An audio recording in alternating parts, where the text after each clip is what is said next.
নমস্কার কৃষক বন্ধু, সকলে কেমন আছেন? আশা করি সকলে সুস্থ আছেন, ভালো আছেন। আজকের একটা নতুন ভিডিও আপনাদের সকলকে জানাই অনেক অনেক স্বাগত।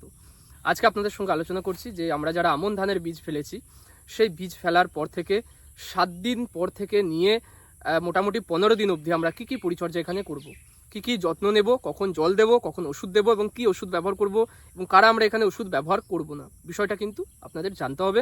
যারা নতুন চাষি রয়েছেন বিশেষ করে তাদের কিন্তু জানা দরকার। যারা দীর্ঘদিন ধরে চাষ করছেন তো তাদের জন্য কিন্তু ভিডিওটা উপকারী হতে পারে আমার মনে হয়। সম্পূর্ণটা দেখবেন, ভালো লাগলে লাইক করবেন, চাষি বন্ধুদের মধ্যে শেয়ার করবেন। চ্যানেলে যদি প্রথমবার এসে থাকেন, আলু, ধান বা সবজির সমস্ত ভিডিও দেখতে হলে চ্যানেলটা সাবস্ক্রাইব করবেন। তো আজকের দিনে প্রথমে আপনাদেরকে আমি এই একটা বীজতলা দেখাবো, ধানের বীজ। এটা হচ্ছে পাশাপাশি দেখতে পাচ্ছেন 3 রকমের বীজতলা, মানে 3 রকমের ধানের বীজ আপনারা দেখতে পাচ্ছেন। একটা হচ্ছে প্রথমটা, সেটা হচ্ছে লাল স্বর্ণ MTU 7029। পাশের যে জমিটা দেখছেন সেটা যেটা ফেলা রয়েছে সেটা রয়েছে পানির 804 যমুনা। আর তার পাশে যে বীজটা দেখছেন একদম ছোট, সেই বীজটা হচ্ছে খাস ধান বা যারা আপনারা গোবিন্দভোগ বলে চেনেন। তো গোবিন্দভোগের বীজ ফেলা হয়েছে, পাশাপাশি পানের যমুনা এবং পাশাপাশি লাল স্বর্ণ MTU 7029। তো 3 রকম বীজ ফেলা রয়েছে এবং 3 রকম বীজটা কিন্তু একদিনে ফেলা নেই, আলাদা আলাদা দিনে 2 দিন 3 দিন অন্তর অন্তর ফেলা রয়েছে। প্রত্যেকটা বীজের কিন্তু কি যত্ন আপনারা নেবেন, কি যত্ন এখানে করবেন আর কবে জল ভরবেন, হচ্ছে কি ওষুধ ব্যবহার করবেন সেটা জেনে নিন।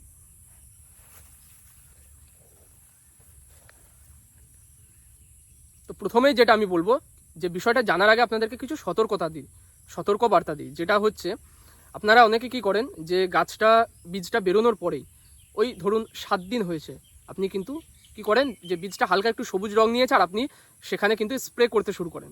মোটেই করবেন না, একদম কিন্তু দরকার নেই, এখন দরকার নেই। আপনার স্প্রে শুরু হবে হচ্ছে 12 দিন পর থেকে। 12 থেকে 15 দিনের মধ্যে যদি বোঝেন যে বীজের গোড়াগুলো পচতে শুরু করেছে বা একটা পচন ধরছে বা নিম্নচাপের ওয়েদার রয়েছে, বীজটা ভালো বাড়ছে না, আপনাকে তাড়াতাড়ি রোয়াতে হবে, বীজটাকে আপনি তাড়াতাড়ি রোয়াবেন, সেজন্য তাড়াতাড়ি বাড়াতে চাইছেন, তখন আপনি কিন্তু প্রয়োজন বুঝে স্প্রে করবেন। নচেত এই 7 দিন, 10 দিন, 12 দিনের মধ্যে কোনো স্প্রে কিন্তু চলবে না, কোনো স্প্রে চলবে না। যদি স্প্রে করেন সেক্ষেত্রে আপনার পয়সার অপচয় হবে। আর কি হবে, ধানের এখন থেকে যদি স্প্রে করেন ধানের গাছের কিন্তু ক্ষতি হবে। যদি কড়া ডোজে স্প্রে পড়ে যায় সেক্ষেত্রে ধানের ডগাটা লাল হয়ে যাবে বা সাদা হয়ে কিন্তু পুড়ে যাবে। তাই যতটা পারবেন স্প্রে না করে স্বাভাবিকভাবে ন্যাচারালভাবে গাছটাকে বাড়তে দিন, এটাই হচ্ছে সতর্কবার্তা। আমি জানি আমার বলার পরেও হয়তো অনেকে স্প্রে করবেন, তো যাদের প্রয়োজন রয়েছে, যারা বুঝছেন যে হ্যাঁ হয়তো পোকার আক্রমণ হয়েছে 10 দিন 15 দিনের মধ্যে, কোনো রকম মাজরার পোকার আক্রমণ দেখতে পাচ্ছেন হয়তো একটা দুটো মাজরা পোকার যে মথ বা মাগুলো সেগুলো হয়তো দেখছেন উড়ছে জমির মধ্যে উড়ছে বা দুটো একটা বসেছে, সেক্ষেত্রে আপনাকে বাধ্য হয়ে কিন্তু একটু কম দামের মধ্যে বা কম ডোজের মধ্যে স্প্রেগুলো দিতে হবে, বেশি দামি স্প্রে কিন্তু দেবেন না।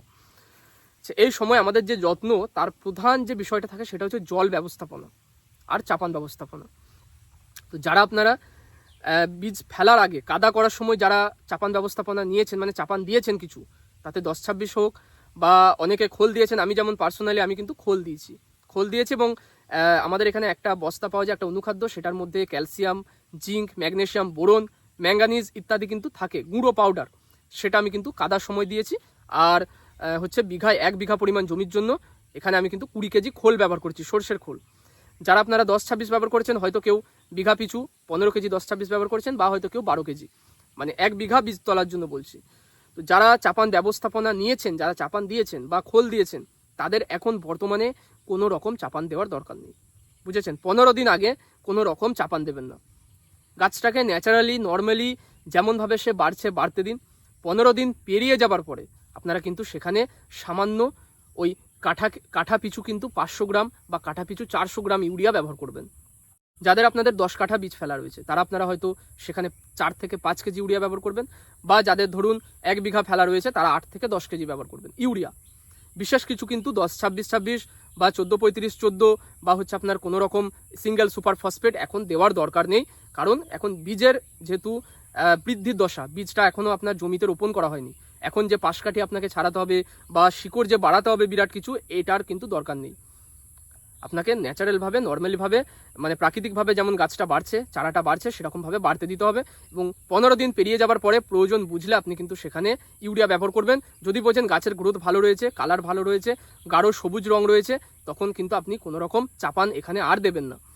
একদম গাছিগুলো আপনি জমিতে রোপণ করার পরে চাপান সার ব্যবহার করবেন। বুঝেছেন আমি কি বলতে চাইছি? এখন কথা হচ্ছে, যারা কাদার সময় কিছু দেননি, যারা কাদায় খোল বা হচ্ছে 10-26-26 বা 14-35-14 এনপিকে জাতীয় সার বা অনুখাদ্য কিছু দেননি, ডাইরেক্ট কাদা করেছেন, কাদা করে বীজ ছড়িয়েছেন, তো তাদের জন্য কিন্তু চাপান ব্যবস্থাপনা নিতে হবে এই সময় 15 দিন। মোটামুটি আপনার ধানের বীজটা চারাটা যখন 15 দিন হয়ে গেছে, এই সময় আপনারা কিন্তু প্রথমবারের জন্য এখানে 14-35-14 প্রতি কাঠার জন্য, ঠিক আছে, প্রতি কাঠার জন্য ওই 400 থেকে 500 গ্রাম, এক কাঠা জমিতে 400 থেকে 500 গ্রাম, অর্থাৎ বিঘা পরিমাণ জমির জন্য বলছি আমি 8 থেকে 10 কেজি, ম্যাক্সিমাম 8 থেকে 10 কেজি এক বিঘা পরিমাণ জমিতে 40 শতকের। তো ওই 10-26 বা 14-35-14 যে কোনো একটা আপনি ব্যবহার করতে পারেন। আমার মতে আমি রিকমেন্ড করব ধানের জন্য 14-35-14টা বেটার। 14-35-14 মধ্যে 14% নাইট্রোজেন, 35% ফসফেট আর 14% পটাশিয়াম রয়েছে, তো সেটা কিন্তু ধানের জন্য বেটার হয় এখন। তো যারা আপনারা কাদার সময় কিছু দেননি, এখনও অবধি কোনো চাপান দেননি, ইউরিয়া দেননি, খোল দেননি, কিচ্ছু দেননি, একমাত্র তারাই কিন্তু এই 15 দিনের মধ্যে বা 15 দিন যখন ধানটার গাছটার বয়স হবে, আপনার চারার যখন 15 দিন বয়স হবে, তখন আপনারা চাপান সার ব্যবহার করবেন। নচেত যারা কাদায় কিছু দিয়েছেন তারা এখন দেবেন না। সোজা কথা, বাংলা কথা বুঝতে পেরেছেন নিশ্চয়ই। যদি না বুঝে থাকেন, কোনো রকম ডাউট লাগছে, আপনারা কমেন্টে কমেন্ট করবেন, বা আমার হোয়াটসঅ্যাপ নাম্বার কিন্তু দেওয়া থাকে। চ্যানেলের অ্যাবাউট সেকশনে যাবেন, হোয়াটসঅ্যাপ নাম্বার পাবেন, সেখানে হোয়াটসঅ্যাপ আমাকে জিজ্ঞাসা করতে পারেন। আচ্ছা, এই যে 7 থেকে 15 দিনের মধ্যে আপনারা অনেকে কিন্তু স্প্রে করতে চাইছেন, তো স্প্রের মধ্যে এখন একমাত্র একটা স্প্রে করা যায়, সেটা কি জানেন? সেটা হচ্ছে হিউমিক অ্যাসিডের যে 98% হিউমিক অ্যাসিডটা আমাদের কিনতে পাওয়া যায়, সেই 98% হিউমিক অ্যাসিড প্রতি 15 লিটার জলে 6 গ্রাম করে ব্যবহার করবেন। দেখবেন পাতা পাওয়া যায়, কিনতে পাওয়া যায়, এক পাতায় 6 গ্রাম থাকে, 6 গ্রাম আপনি 15 লিটার জলে গুলে ব্যবহার করবেন। আপনি 7 থেকে 15 দিনের মধ্যে ওই হিউমিক অ্যাসিডটা যদি ব্যবহার করেন, এতে করে আপনার চারার কোনো ক্ষতি হয় না, চারার কোনো রকম পার্শ্ব প্রতিক্রিয়াও দেখা যায় না। আর এতে করে সুবিধাটা কী হয় বলুন তো? আপনি যে মাটিতে সারটা রয়েছে বা যেটা লক হয়ে পড়ে আছে বা যেটা আপনি ধরুন কাদার সময় দিয়েছেন, সেটা গাছকে দ্রুত নিতে সাহায্য করে, চারাটা কিন্তু অটোমেটিক বাড়তে থাকে। বড় জোর আপনার 15 থেকে 20 টাকা খরচ হবে, কিন্তু চারাটা মনে হবে যেন আপনি চাপান দিয়েছেন। এই যে আপনাকে চারাটা দেখাচ্ছি এখন ধানের, এটার বয়স মোটামুটি আজকে নিয়ে হচ্ছে 12 থেকে 13 দিন হলো ধানটা, মানে বীজটা ফেলা হয়েছে। এতে কিন্তু এরপরে স্প্রে করা যায়। তো এই চারাটার মধ্যে কিন্তু এখন বর্তমানে স্প্রে করা যাবে, কোনো রকম চাপান লাগবে না, কালার খুব ভালো রয়েছে দেখছেন। আর স্প্রের মধ্যেও আমি যেটা বলছি সেটা হচ্ছে হিউমিক অ্যাসিড অনেক রকম কিন্তু পার্সেন্টেজে পাওয়া যায়। আপনারা স্প্রের জন্য সবসময় 98% হিউমিক অ্যাসিডটা ব্যবহার করবেন, তাতে সেটা গ্র্যানিউলস আকারে থাকুক, বা যদি আপনারা লিকুইড আকারে পান, যেটাই পাবেন সেটাই ব্যবহার করবেন। লিকুইড আকারে পেলে 25 ml ব্যবহার করবেন প্রতি 15 লিটার জলে, আর গ্র্যানিউলস হলে 6 গ্রাম ব্যবহার করবেন। তো এই যে আপনাকে চারাটা দেখাচ্ছি, এটাতে কিন্তু হিউমিক অ্যাসিডের স্প্রে করা যাবে, চাপান দেওয়া যাবে না, রঙটা ভালো রয়েছে। পাশের যে চারাটা আপনাকে দেখাচ্ছি, এর কিন্তু এটা 3 দিন পরে ফেলা রয়েছে, তো এর গ্রোথ দেখতে পাচ্ছেন কিছুটা কম। এতে 2 থেকে 3 দিন পরে এর মধ্যে চাপান সার ব্যবস্থাপনা গ্রহণ করা যাবে, চাপান দেওয়া যাবে। আর এতে কিন্তু হিউমিক অ্যাসিডের স্প্রেটা দরকার রয়েছে, কারণ এর কালারটা খারাপ, গাছের বৃদ্ধি ভালো নেই, আর চারাটা একটু পাতলা রয়েছে। তো এই গেল মোটামুটি আমার চাপান সারের ব্যবস্থাপনা নিয়ে যে বিষয়টা আপনাদের বলার ছিল।